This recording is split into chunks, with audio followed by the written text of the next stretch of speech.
Hey everyone, Joe here. In today's video, we're going to talk about what happens if your DJI Mic 2's don't auto-align in Davinci Resolve. Let's get into it. All right, everyone. So I'm going to take a look at what this looks like. So I did a video shoot last week. This is a real-world scenario, real clients of mine, and we shoot every quarter or so. And it's a husband and wife team that we do an auction run through, and I follow them with a gimbal. And I've been using the DJI Mic 2's for that, along with the receiver mounted to the camera. And I had the receiver set up so that it does stereo, mic 1 on the left and mic 2 on the right. And so it's recording both mics to the camera. So the camera is recording internally. And of course, that's not full quality audio. The full quality for the DJI Mic 2's is the onboard recorded audio. On the DJI Mic 2's, only the onboard internally recorded audio is 32-bit float. And so it comes off much higher quality, as you might see here today. But also, by bringing in the separate audio tracks like this, it gives you the chance to mute one for a moment if you need to, or mute the other for a moment if you need to. If it doesn't work out great, you can hear weird echoes and things like that if things are just slightly misaligned. And so what we're going to go through today is A, what to do if it's misaligned, and B, how to check to make sure it stays good. If you take a look at my timeline here, I have everything organized by Cam A, Mic A, and Mic B. So the very first step that I'm going to show you, most people aren't even going to show you. And so with each one of these tracks, I want to go to the clip attributes, but I'm just going to do it as a group. So I selected the first one, hold down Shift, select the last one, right click, go to clip attributes. I'm going to go to audio at the top here. I'm going to select stereo. I want these in stereo because I want the viewers on YouTube to be able to hear this from both ears, not just one. So we're going to go to stereo, and then for the right channel, we're going to also select embedded channel 1. All right, we're going to say OK. We're going to make that change for everything for Mic B as well. So I'm going to start by just throwing this video track onto the timeline first by selecting the entire track. You can clip it or not if you want to, but I want to just put the whole thing in, so I'm going to hit append. It's going to create a new video and audio track right there. I'm going to full screen this baby here by clicking this window, and then I'm going to come over to Mic A. And so another thing that we didn't talk about before is that the DJI mics, the first generation as well as DJI Mic 2, they truncate long files. And so my camera may be able to record an hour and a half or 2.5 hours single take, and it'll save it in a single file. But with the DJI files, those WAV files are going to be truncated. And you're going to see that right now as I drop this first one onto the timeline.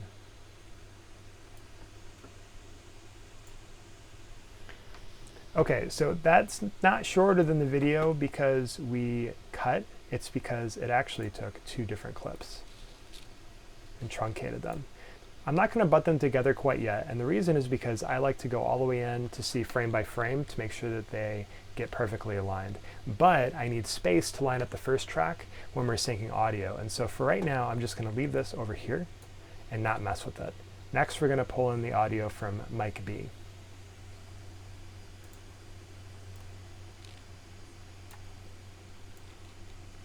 And what I like to do is just kind of label these so I don't get too lost into the timeline, because in a typical edit for this couple that I do, I'll also occasionally do sound effects, but then there's also music and other things that I'll throw in there. And so I'm going to just label these. Okay, so now that I have everything labeled, I'm just going to select everything here, not these two, just these, because you can't select things that are next to each other in a timeline to auto align. They have to be vertically stacked, or that won't work. So we're going to select those, we're going to right click, we're going to go to auto align clips, and we're going to auto align based on waveform. It's going to analyze the content,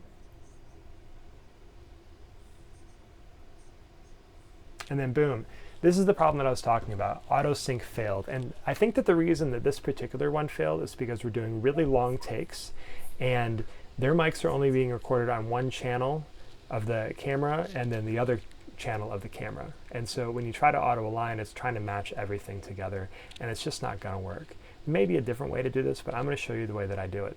So let's just take a look at what we've got. Let's figure out which track is lined up first and then link those, and then we'll figure out which one didn't link up. And we can just take a look in the note here. It's the one ending in 554. And so let's find that one, and then I'll show you a little trick that we do. First, I'm going to blow this video up, and we're going to watch the first little bit of it, and you're going to see my first trick that you can use on your own to make sure that this is easy to sync up.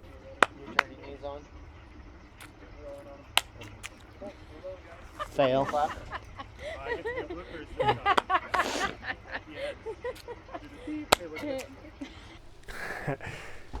And so what you're going to notice here is they both clapped, and the reason they do it is because I've got my talent trained up. We have a routine now of every time we hit record, we do a double clap. So first one will go and then the other, and if they stand further apart, it can work out a little bit better because they don't pick up one another's sound with their mics.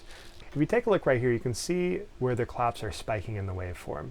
And so you'll see that the camera and the first mic line up, and then the second one doesn't, but it's very easy to find. All right, so we're going to grab this bottom clip that didn't line up, slide it over so the waveform looks somewhere in the ballpark. Okay, so we've got spike, spike, spike. You can tell that they're not perfectly lined up. Right now we're going to punch in. All right, so we've punched in, and the first thing that I can tell you that I'm noticing is that even the auto-aligned clip didn't exactly line up as well as I would like for it to with the second clip. And so you can test that by muting the one that's you're not checking. So we're not going to check that bottom one. Let me just pull that up so we can see all of them, and hit play. And when you hit play on this, you're going to hear right now the camera audio as well as the mic from the first audio. And if they're not lined up perfectly, you're going to hear an echo.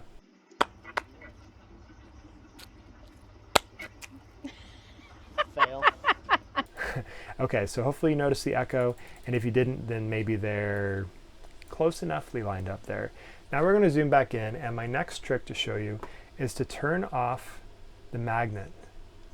That's snapping. If you turn snapping on, then when you're dragging audio, it's going to force you to snap it. This one, it's kind of the same. I recommend turning snapping off when you do this, and then you have a little bit more flexibility.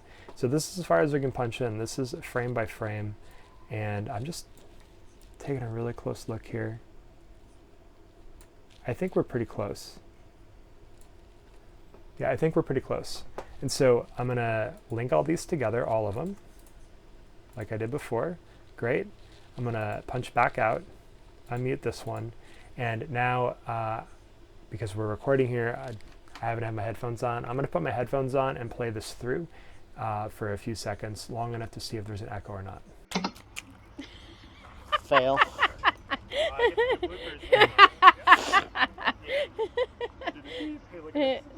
That's funny. Okay. Okay, you ready? Yep. All right. Hey guys, we are back. So I think that sounded great, and I was watching the claps, and I feel like the audio lined up really well. And another mistake that I've made that a lot of people could easily make is the next logical step, because we have those truncated wave files from the mics, is just to butt them up. And that's all we really need to do. But if you have snapping on, which we do want snapping on now, sometimes it snaps to the wrong thing, but you're zoomed out to such a bird's eye view that you don't see that you're snapping into the wrong thing. So we're going to come all the way out. We're going to bring these close and ignore that negative. There it's saying that because we did mistakenly link these clips. So we're going to unlink them. Great. Now we're going to zoom in again.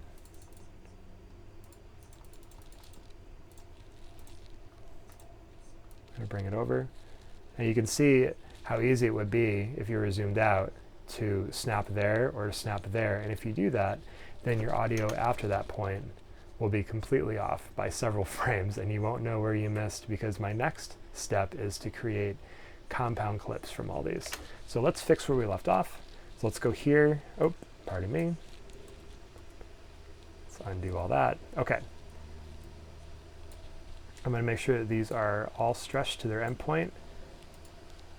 I'm going to bring this guy in. I'm going to zoom in about as far as I can go. And I'm going to gently drag it over here. Cool. And even right there, you can see that there's a 1 frame gap. That's not good, because 1 frame off is going to make your audio sound like garbage, and no one will even know who's talking. It's going to be really weird. It's going to be like a bad dubbed samurai film or something like that. So now that we've got that one set, let's do this one. Let's come all the way in to here, and then we got to double check our work. I know this is really tedious, you guys, but it's so easy to goof up, like, because look right there, it's snapping to the playhead instead of to the end of the clip, right? So we want it to snap to the end of the clip, just like that. Now that we've zoomed all the way in to confirm that these are in the right spots and there's no gaps or nothing weird, I'm going to create a compound clip with each track individually. That way we don't mistakenly pull these apart and we don't mistakenly see this cut later and think, oh, I meant to cut there intentionally. No, let's just combine them into a compound clip and they look as one solid clip.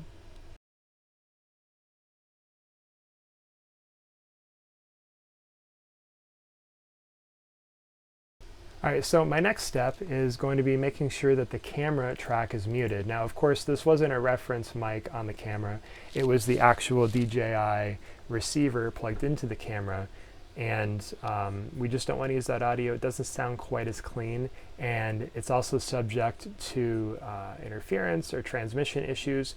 A lot of the times when we're doing these auctions, just another real world example for you here, I'll have the camera on the hostess, and the husband, Bobby, he'll wander off. He'll be looking underneath the hood of a semi-truck while it's running. He's like checking fluids and making sure that things look good. And so I've got one mic where, you know, the talent is speaking to the camera, and I've got another mic where it's just engine sound and it's red and it's peaking the whole time. And so sometimes that's just, it's garbage. And then also he'll wander off. He'll go have a conversation with somebody. And, you know, we try to abide by the YouTube algorithms by not having too many swear words or anything like that. This channel does have a lot of viewers in kind of the Bible Belt area, and so we don't want to offend anyone or turn off viewers. And so if he's having a conversation with somebody and the camera's out of sight, out of mind, he's having a natural conversation, I have to dip his audio. And if I record it wrong, then I can't dip his without also dipping hers. So it's really important that we do that. Also, sometimes when he wanders off, the transmission cuts out. So while in my experience, the receiver going into the camera is plenty good, we tend to rely a little bit more on the internal recording on the mic. The exception being if I forget to roll the mics, which does happen, especially with using the touch screen, it can be a little bit counterintuitive, or I'll fat finger it and make a mistake and I'll roll one mic and not the other, or I'll hit roll at the same time the talent is hitting the red button and we just cancel each other out. And so that's happened where I've had to use the camera audio. Just be aware that it is there for backup and it can work really well, especially in a pinch when you're editing. It's great to have, and it does help sync up. It's much easier than using a small shotgun or just the internal mic on the camera to sync up to, even with the clapping. And it also functions as a backup in case you forget to record, like I have several times. So at this point, you're ready to start cutting. We will link all of these up together so that we don't make any mistakes and drag a clip off. By that, it'll tell us and we can put it back, or Control Z and put it back that way. And so we can start editing now. In today's video, we learned how to fix an auto-sync problem using the DJI Mic 2 and Davinci Resolve. If you got anything from today's video, please like and subscribe and leave a comment if it sucked. Thanks so much, and I hope you have a good one.